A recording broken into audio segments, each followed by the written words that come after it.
Bismillahirrahmanirrahim. Assalamualaikum warahmatullahi ta'ala wabarakatuh.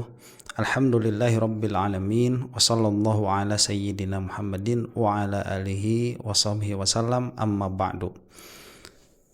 Ada nasihat dari salah seorang alim asal Suriah, yang mana ini nasihatnya sudah lama, secara khusus terhadap bangsa Indonesia yang umum. Jadi ini bukan untuk orang Islam saja, tetapi untuk sebuah bangsa, ya, bangsa Indonesia. Nasihat ulama itu tidak lekang oleh zaman, karena memang para ulama ini mewarisi ilmunya para nabi. Karena itulah ada macam dari nubuat, ya, ada macam dari bisa meramal begitu, katakanlah dalam tanda kutip. Nah, padahal hasil meramal itu ya adalah malakah, ya, yang ada di dalam dirinya para ulama, karena sering sekali bergaul dengan ilmu. Jadi mereka itu memiliki pattern-pattern yang bisa dipakai untuk melihat begitu, atau katakanlah memprediksi masa depan. Nah, itu berdasarkan ilmu-ilmu yang ada pada diri mereka. Jadi bukan ramalan apa yang diharamkan, bukan. Nah, dan ini sebetulnya tidak sulit, ya, untuk orang yang suka membaca peta politik global, geopolitik. Dan saya lihat meskipun ini nasihatnya sudah lama, tetapi masih sangat relevan. Jadi persatuan muslimin itu sudah sangat sering sekali diperintahkan oleh Rasulullah SAW. Memang itu salah satu perintahnya. Nah, sulitnya juga Rasulullah juga mengabarkan kepada kita untuk menyebarkan kebenaran. Jadi harus dijaga kebersamaan itu, tapi jangan sampai kebenaran itu menjadi bias. Nah, ini diperlukan sikap dewasa sebetulnya. Dewasa di dalam berdialog, dewasa di dalam bersikap, karena pada akhirnya manusia itu yang ada adalah perang pemikiran. Tatkala perang pemikiran ini buntu, yang dilaksanakan adalah perang fisik. Nah, itu yang menjadi masalah, perpecahannya sesungguhnya itu. Jadi perpecahan yang sesungguhnya itu bukan perpecahan dialektika berpikir. Itu dari zaman sahabat sudah ada. Saat Sidna Abu Bakar menjadi khalifah, kemudian kemudian ada sebagian kelompok itu secara frontal tidak mau membayar zakat. Sidna Abu Bakar itu langsung memerangi mereka, yang mana Sidna Umar itu tidak setuju. Jadi dispute di antara para sahabat itu sudah terjadi, tetapi mereka itu bijak sekali di dalam menyikapinya. Nah, ini yang seharusnya ada pada diri kita, ya, kedewasaan untuk berbeda pendapat. Kadang mungkin kita harus belajar dari Amerika itu, ya. Amerika itu salah satu atau mungkin satu-satunya, ya, negara yang secara legal itu bisa memegang senjata api itu secara legal. Tapi chaosnya tidak terlalu banyak, ya, ada, ya, sampai terjadi kriminal dengan senjata api, malah yang sampai tidak bertanggung jawab begitu, ada penembakan brutal misalkan, itu sampai terjadi, ada tuh di Amerika. Tetapi untuk masifnya senjata api yang mereka bawa begitu, the right to carry arms, ya, ada hak untuk to bear arms, carry arms itu bahasanya itu, ya. Ada hak untuk memiliki senjata api karena egaliter begitu, ya, sama saja dengan aparat. Kalau aparat boleh, kenapa kita tidak? Dan tatkala itu memang diakomodir oleh undang-undang mereka, ya, secara umum aman begitu. Yang ada di Amerika secara umum, ya, secara umum, dalam pengertian enggak beda pendapat sedikit main senjata api, kan enggak. Itu ada kedewasaan lah di sana itu, di dalam berbeda berpikir, di dalam beda pemikiran. Ya, cuman memang kadang-kadang juga kebablasan, ya, sampai penghinaan yang melewat batas. Ya itu kan akhirnya menjaga equilibriumnya di situ. Nah, saya melihat ini ada nasihat yang sangat baik dari seorang alim asal Suriah ini untuk bangsa Indonesia. Jadi bukan untuk bukan untuk umat muslim Indonesia, bukan, tapi untuk seluruh bangsa Indonesia. Kita akan saksikan dulu, cuman saya ini mungkin ya pengennya itu kita saksikan dulu sampai selesai, supaya nanti kalau misalkan memang perlu untuk beberapa poin yang dijelaskan, kita akan jelaskan ya. Kita saksikan dulu apa yang akan disampaikan oleh beliau ini. Bismillahirrahmanirrahim. Alhamdulillahi rabbil alamin.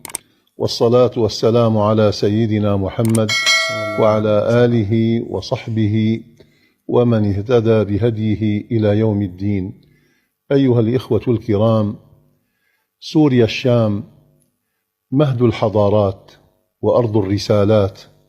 دعا لها رسول الله صلى الله عليه وسلم بالبركة، فكانت أرخص بلاد الله عيشا وأكثرهم أمانا وأوسعهم حرية.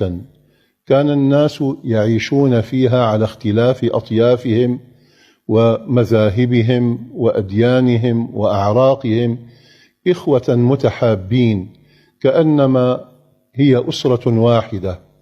وكانت سوريا موئل العلم الصحيح الكريم الصافي، وكانت منارة من منارات الهداية.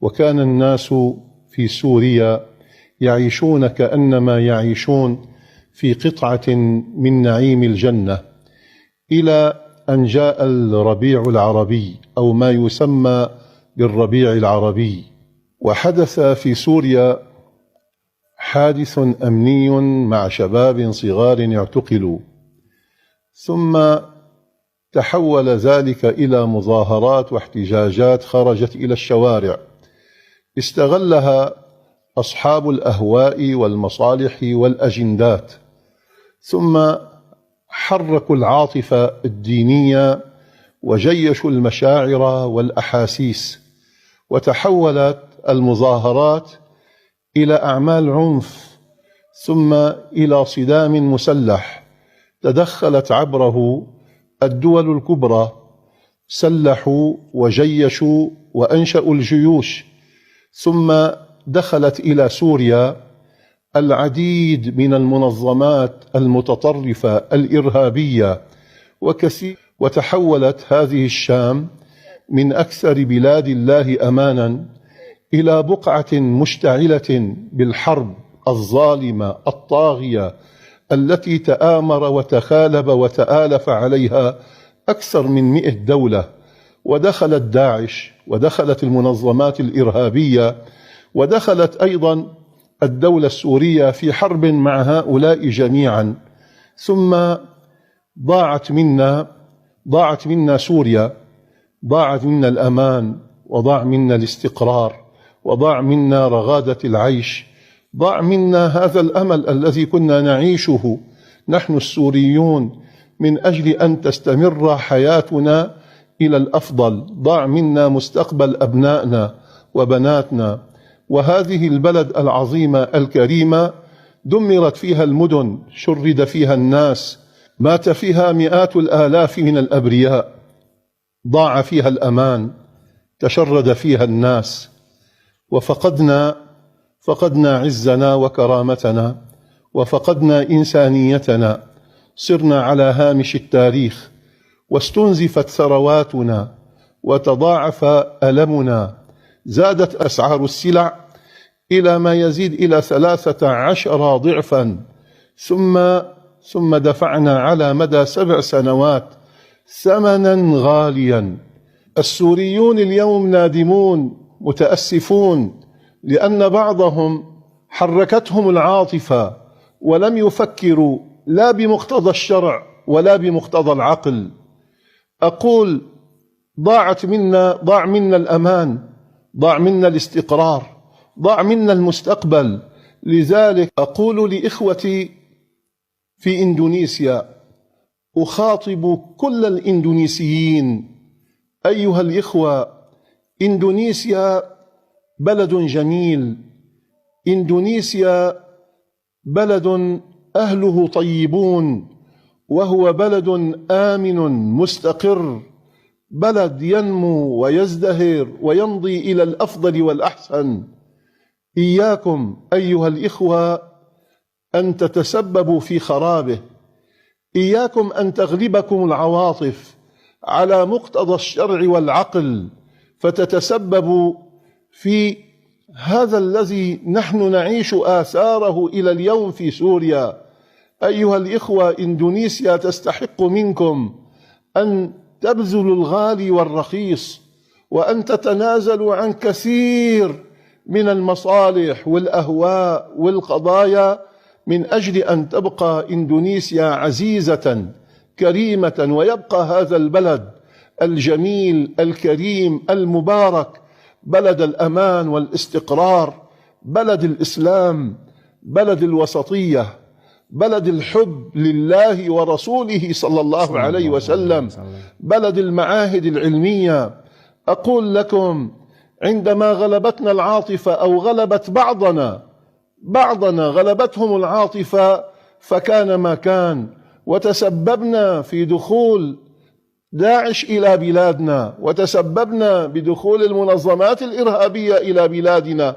ما كانت قبل هذا الذي حدث في سوريا تستطيع أي منظمة أو أي إنسان يريد أن يعبث بالأمن والأمان وبالعباد والبلاد، ما كان يستطيع أن يفعل، إلى أن تخربت البلاد بفعل العواطف وبفعل إلغاء العقول وإلغاء الاحتكام إلى الشرع، ثم بعد ذلك ضاع منا كل شيء.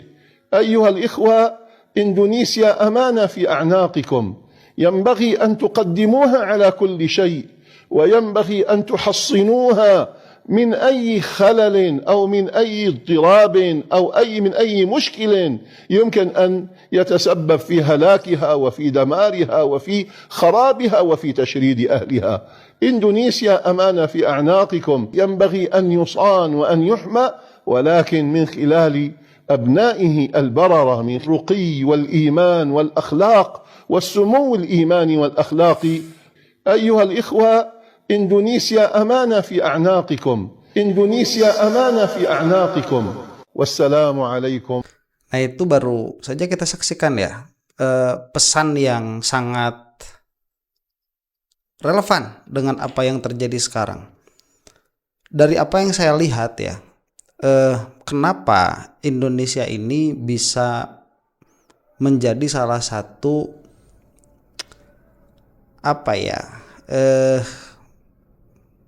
tempat bagi terjaganya faham Ahlus Sunnah wal Jamaah. Di saat Arab Saudi itu dikuasai oleh Wahabi, itu diantaranya karena memang kecerdasan para ulama kita terdahulu membaca geopolitik, sehingga sebelum secara politis begitu ya, para ulama kita yang terdahulu itu dibungkam dengan cara apapun begitu, sampai dengan cara yang paling ekstrim sekalipun, itu mereka sudah ada di kantong-kantong tempat tertentu ya, di Jawa khususnya itu. Di antaranya kan dulu di Filipina juga pernah, Thailand juga masuk itu, Malaysia sampai sekarang alhamdulillah masih dijaga.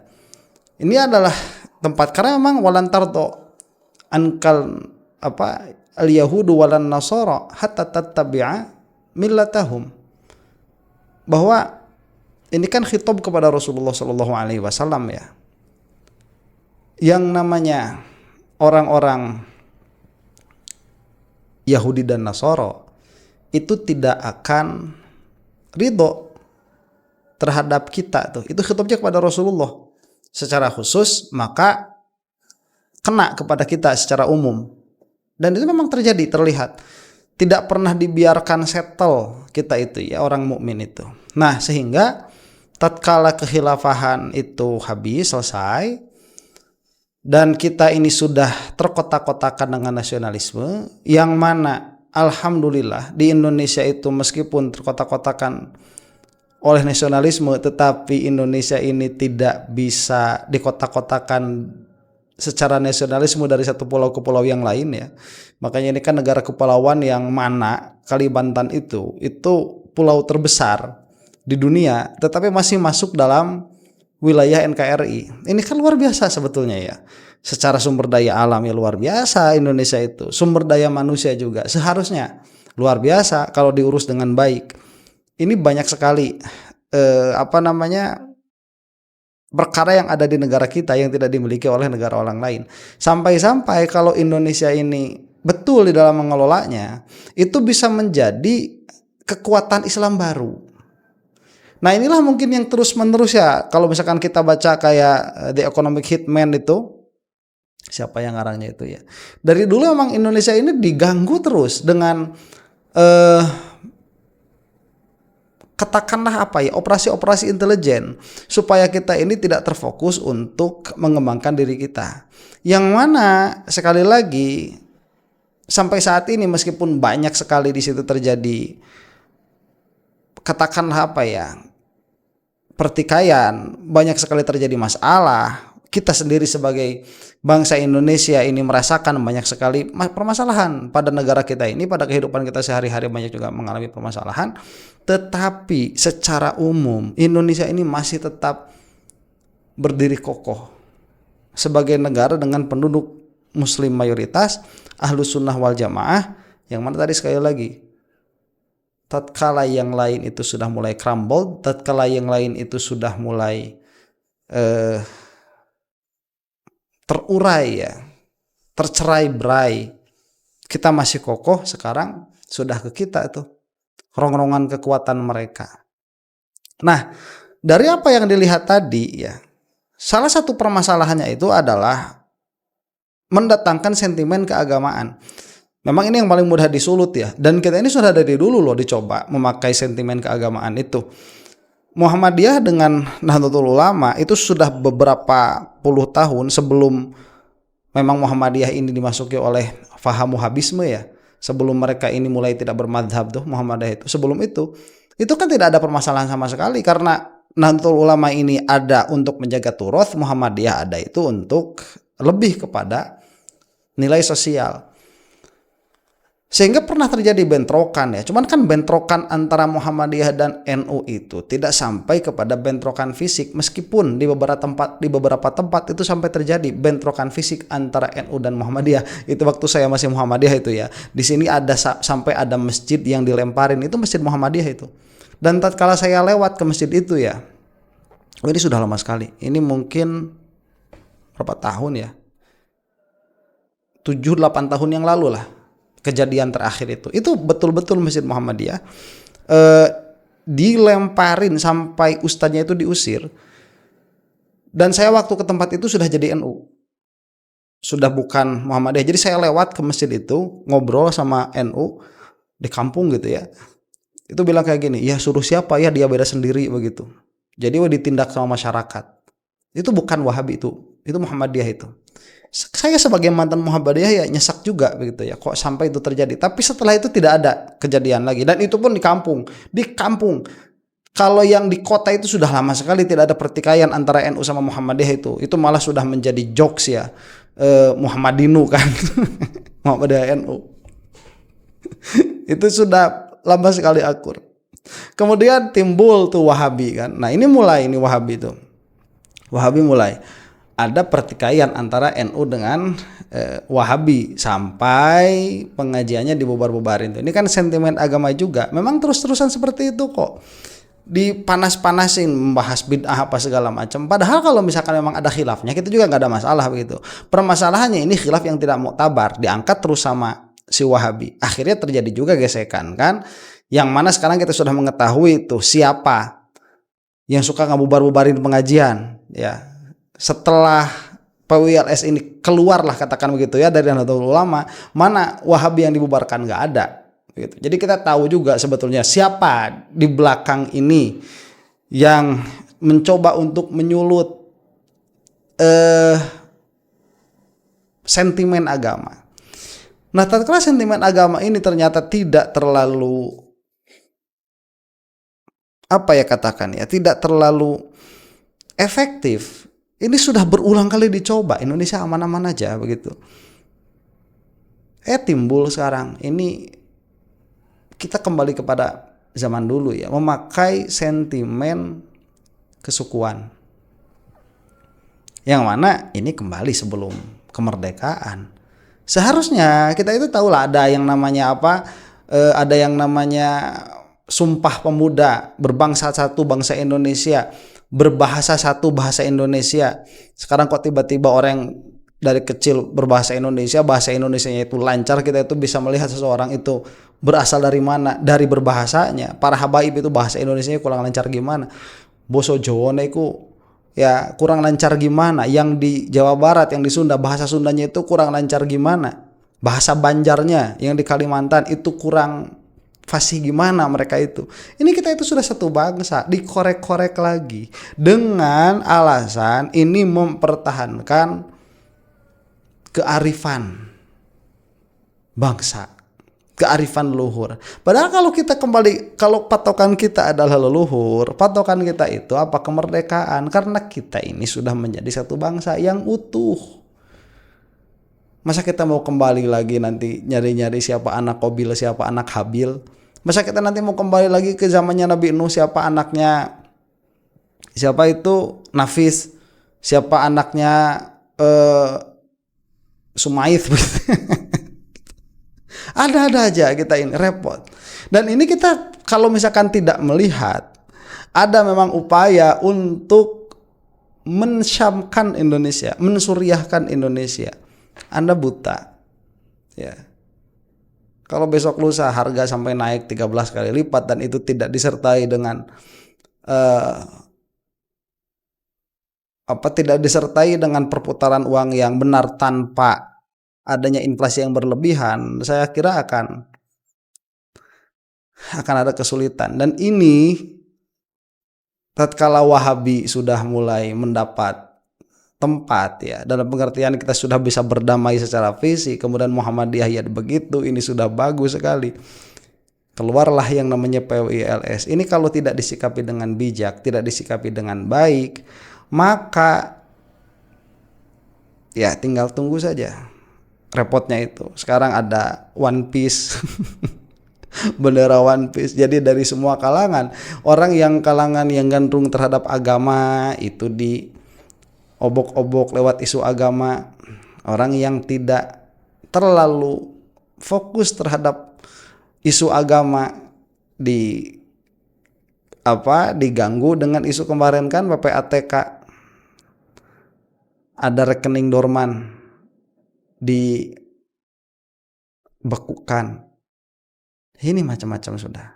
Nah, mudah-mudahan lah apa yang disampaikan oleh seorang alim dari Suriah tadi menjadi penambah kesadaran kita saja dulu begitu. Mudah-mudahan besok lusa akan kita bahas lebih dalam lagi permasalahan ini. Demikian wallahu taala a'lam bissawab. Assalamualaikum warahmatullahi taala wabarakatuh.